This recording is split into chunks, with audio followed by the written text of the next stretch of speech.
مجھے دیکھے جا رہی تھی۔ تبھی 2 قدم چلتے ہوئے میں اس کے پاس گئی، لیکن اچانک ہی امی نے میرے کندھے پر ہاتھ رکھا۔ کہنے لگیں، کیا ہوا؟ تمہاری خالہ کب سے بلا رہی ہیں، آواز نہیں سنائی دے رہی؟ میں نے ہڑبڑا کر امی کو دیکھا، لیکن جیسے ہی پلٹ کر اس عورت کو دیکھنا چاہا، لیکن میں تو حیران رہ گئی کیونکہ وہ وہاں سے غائب تھی، اس کا وہاں نام و نشان بھی نہیں تھا۔ پھر ابو کے جاننے والوں میں میرا رشتہ طے ہو گیا۔ شادی کی تاریخ 2 مہینے بعد کی رکھی تھی۔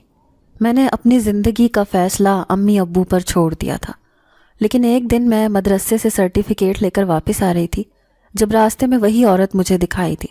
میں نہیں جانتی تھی کہ ہر وقت یہ میرے پیچھے کیوں پڑی رہتی ہے، لیکن وہ میرے پاس آئی، کہنے لگی، مجھے تم سے ایک کام ہے، دیکھو مجھے تمہاری مدد کی ضرورت ہے، تمہیں میری مدد کرنی پڑے گی ورنہ میں بہت مشکل سے 2-4 ہو جاؤں گی۔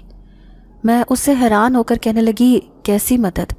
تبھی اس نے میرا ہاتھ تھاما، میرے کان میں سرگوشی کرتے ہوئے کہنے لگی، میرے گھر چلو، پھر میں تمہیں بتاؤں گی۔ اب میں اس کے ساتھ اس کے گھر آ گئی۔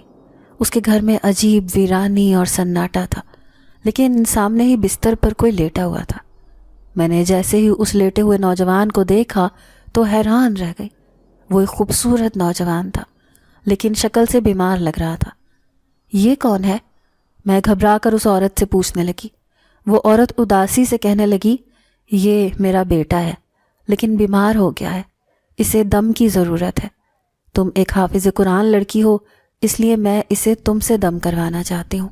میں اس سے کہنے لگی، لیکن علاج کرنے والا تو اللہ ہے، میں تو صرف ایک ذریعہ بن سکتی ہوں، میں اسے دم ضرور کروں گی، لیکن اسے ہوا کیا ہے؟ تو وہ عورت کہنے لگی، یہ دراصل جب سے جوان ہوا ہے تب سے ہی اس کی حالت ایسی ہے، نہ جانے اسے کیا ہو گیا ہے، لیکن مجھے کسی مولوی نے بتایا تھا کہ ایک حافظ قرآن لڑکی سے اسے دم کرواؤ، بہت جلد اسے آرام آ جائے گا۔ مجھے اس کی بات کچھ سمجھ